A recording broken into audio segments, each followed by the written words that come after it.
From downtown Scranton, this is Northeast Current. WQPX invites you to join us as we explore public affairs, current events, and arts and culture in northeastern and central Pennsylvania. Now let's meet today's guests on Northeast Current. Hello, welcome to Northeast Current. My name is Stephanie Longo. I'm the Heritage Chair for the Scranton Chapter of UNICO National.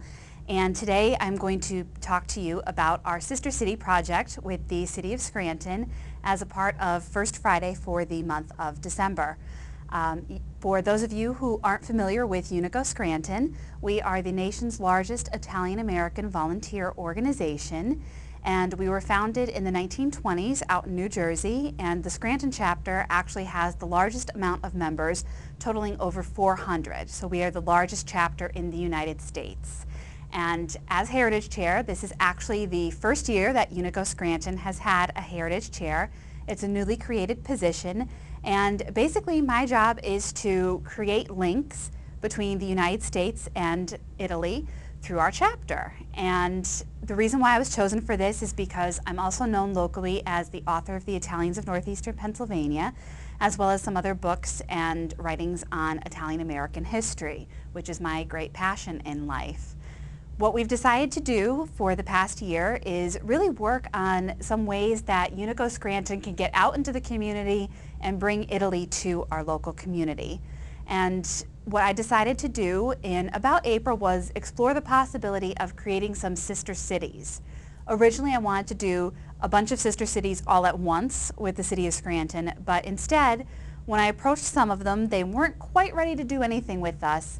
And other cities were actually interested in doing something, but they wanted it to be on a longer term versus, say, something short term. So the one city is the town of Guardia dei Lombardi in the province of Avellino, Italy.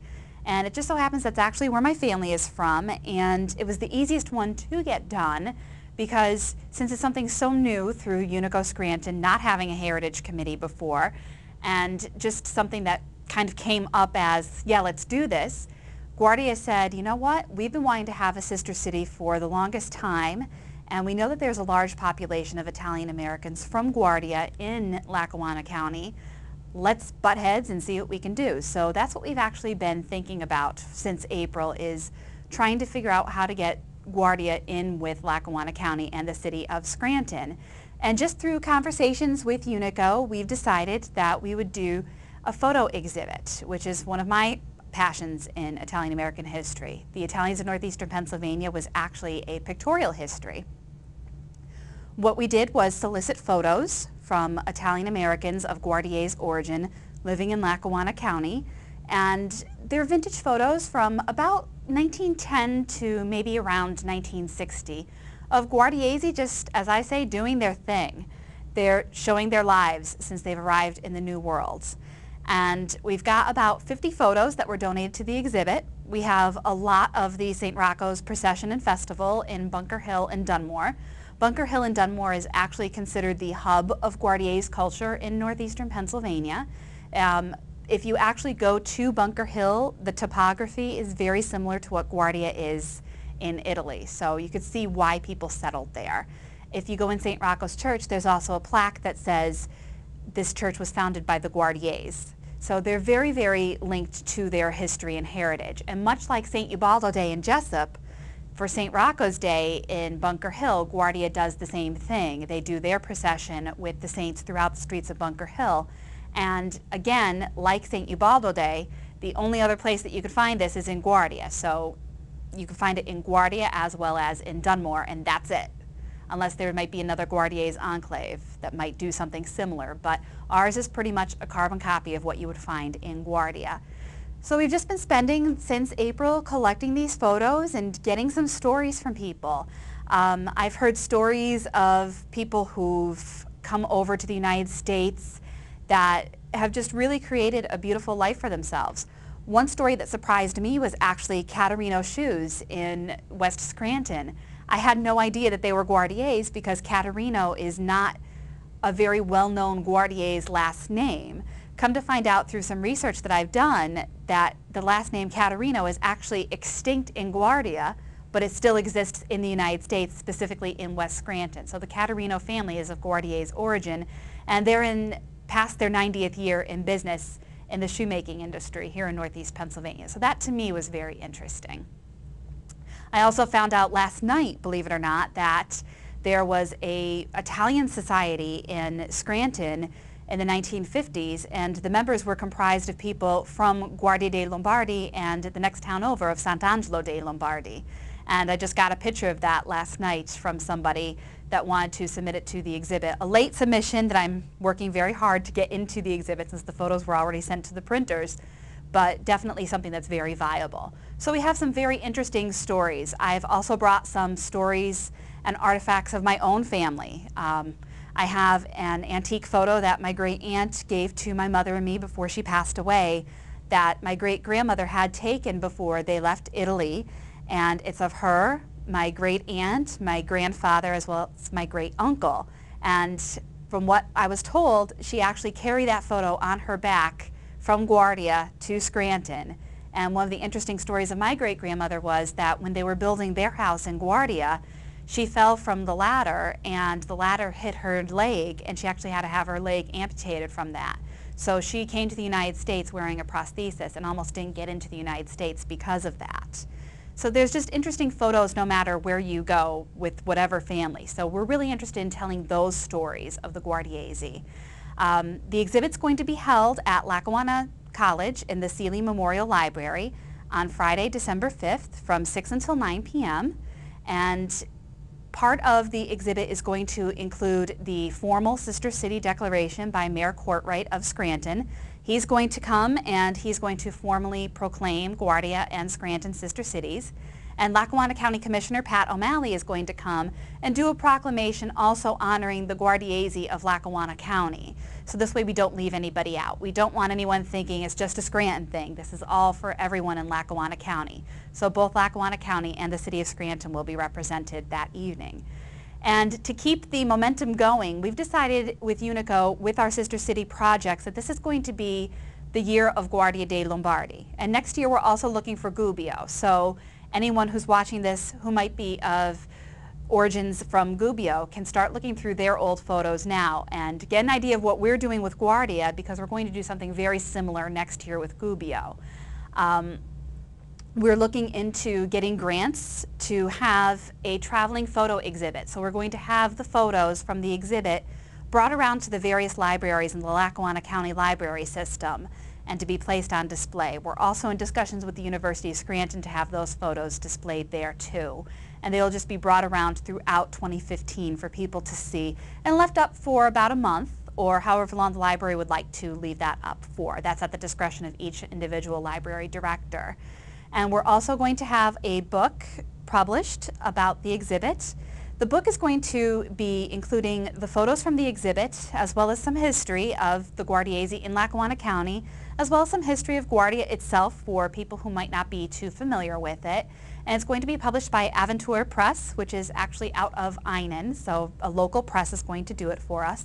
One of the neat things about the book is that it's also going to include poetry, and it's going to be bilingual. So it's all going to be from Guardiese and Avellinese poets and authors, and you're going to have it in the original Italian as well as translations in English. And it's just going to be our way of proclaiming the sister city. At the end of all of this, at some point next year, I'm going to travel over to Guardia and declare the sister city on that end. And we're going to bring all of the photos, the books, everything, and donate it to their museum. And it's going to be a permanent exhibit from UNICO Scranton in the museum in Guardia. They actually have a museum focusing on Guardiese history and culture in their town. Even though it's a small town, actually the population of Bunker Hill is larger than the population of Guardia. Immigration saw the town almost die off. It actually has under 1,000 residents at this point in time. So there's definitely more people in Dunmore than there are in Guardia. So there's more people of Guardiese origin in the United States than there are actually in Guardia. But they do have a very viable museum that's actually a tourist attraction for all the Americani who come over to check out where their families are from. So UNICO Scranton's going to have a permanent exhibit there. And any funds that we raise from the sale of the books are going to go just to benefit the museum. There's going to be upkeep, obviously, for the exhibit, and we'd like to help out on that as well. So that's going to be part of the reason why we're selling the books. If anybody has any questions about it, they can contact me, and my contact information is going to be at the bottom of the screen. And again, the event is going to be at Lackawanna College on Friday, December 5th from 6 until 9 p.m. And I hope to see everyone there. Thank you.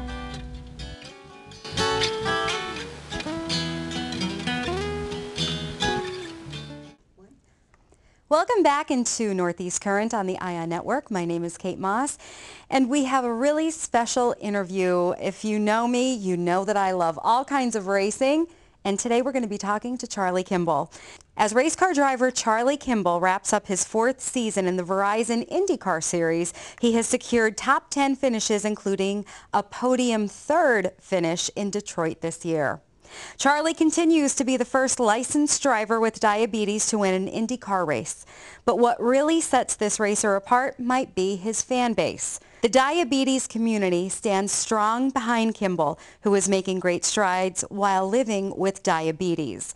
For the more than 29 million people living with diabetes in the United States, Charlie's story is proof that it's possible to pursue your dreams even with diabetes.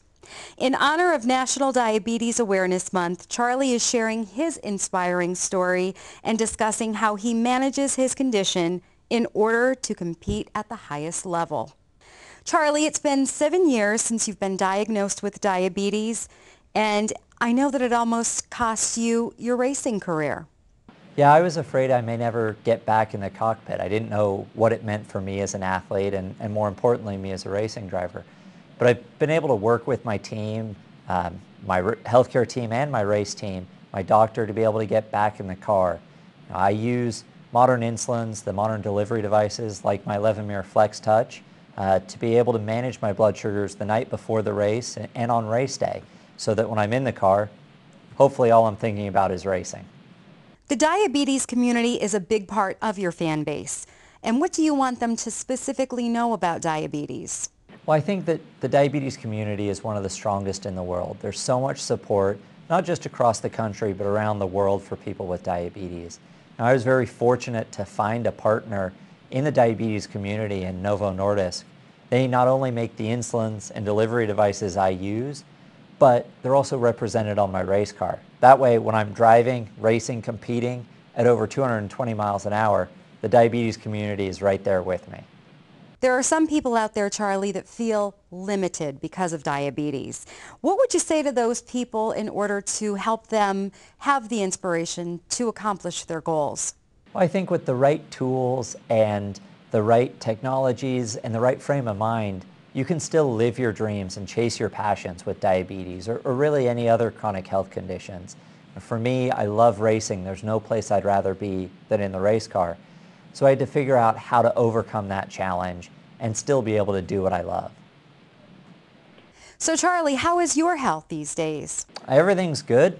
We had a very successful year in the car. Diabetes management went very well, and we had 10 top 10 finishes, even picked up a podium at the Detroit Grand Prix in the Chevy's backyard in the shadow of the GM Renaissance Center, which was great. And the 2015 Verizon IndyCar Series schedule has just come out, and I'm excited to be headed back to Pocono Raceway on August 23rd for a 500-miler. Picked up a podium there last year. In fact, was part of a Chip Ganassi Racing podium sweep. So it's always one of my favorite racetracks to head to. Well, we're so excited to have you in our backyard, and if you visit Scranton, we're going to take you out for a Texas wiener. Sounds like a plan. I got a chance to catch a minor league baseball game there last year and really enjoyed the area. It's so beautiful up there. It's one of my favorite stops on the schedule. But if people want to keep up to speed with me and get some more information, especially with November being Diabetes Awareness Month, they can go online to levemir.com, that's Levemir.com, or follow me on Twitter at RaceWithInsulin. Thank you so much for the information, Charlie. We'll be following you for sure. And any last-minute thoughts for our viewers here on Northeast Current? Well, I think the biggest thing is that, especially in Diabetes Awareness Month, the more people that know they can overcome the challenge of diabetes and look at me as a living, breathing example that diabetes doesn't have to slow you down, is very important. To me, being able to share that message and hopefully inspire the next generation of young racing driver with diabetes is very fulfilling. And we want to thank Charlie Kimball for taking time out of his very busy schedule as one of the top IndyCar drivers that's known. And living with diabetes, he truly is an inspiration. So thank you so much, Charlie, for spending time with us this morning. Here on Northeast Current, my name is Kate Moss on the ION Network. We'll be right back. Okay. What? I said they butted heads. I don't remember what I said. Okay, I'm just going to trust you on that. Without us trying to decide what we want to do, so we butted heads. Like, that's not right.